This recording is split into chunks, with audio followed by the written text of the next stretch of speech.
আজকে দেখেন মিথ্যা মামলা শুরু হয়ে গেছে, মিথ্যা মামলা শুরু হয়ে গেছে। যদি আওয়ামী লীগকে অপবাদ দিয়ে মিথ্যা মামলা দিছে, তাহলে আজকেও যদি মিথ্যা মামলা দাও, তা আওয়ামী লীগের দোষটা কোথায় আমাকে বলুন? আওয়ামী লীগ কি করছে? চাঁদাবাজি করছে। আজকেও যদি চাঁদাবাজি করি, তা আওয়ামী লীগের দোষটা কোথায়? আওয়ামী লীগ জুলুম করছে, অত্যাচার করছে। আজকেও যদি জুলুম অত্যাচার করি, তা আওয়ামী লীগের দোষটা কোথায়?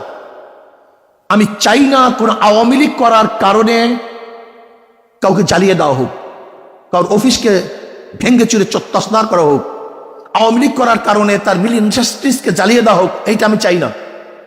আমি চাই যে অন্যায় করছে তার বিচার হোক, কিন্তু যে অন্যায় করে না, সে যে দলের হোক না কেন, সে আমার শত্রু হোক না কেন, তার বিচার করা যাবে না, তার উপর জুলুম করা যাবে না। এই জুলুম মুক্ত এক দেশ আমরা করতে চাই, প্রত্যেকের অধিকারকে প্রতিষ্ঠিত করতে চাই। আমরা এখন জুলুম করতেছি, হাজারো মামলা হচ্ছে, নিরাপদ মানুষের বিরুদ্ধে মামলা হচ্ছে। তাই সে আওয়ামী লীগ করুক, সে নিরাপরাধ, সে ভালো, তার নামে মামলা দেবো কেন? তাহলে আপনিও যখন ক্ষমতা পরিবর্তন হবে, তা আপনার নামে তো মামলা দিবে। এই সংস্কৃতি চলবে কেন? আমরা চাই প্রাইম মিনিস্টার রাস্তায় হাঁটবে, কেউ কাউকে বলবে না।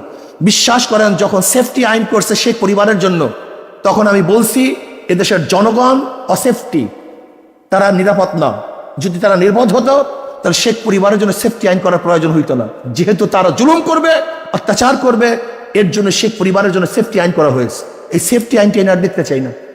আমরা চাই না কোনো মন্ত্রী যাবে, কোনো প্রাইম মিনিস্টার যাবে, তাদের জন্য রাস্তা এক সেকেন্ডের জন্য বন্ধ দেখতে চাই না। স্পেশালি একজন সাধারণ জনগণ যেইভাবে বরাদ্দ পাবে, সরকারি কর্মচারীরা তার চেয়ে কোনো বেশি বরাদ্দ পেতে পারবেন না।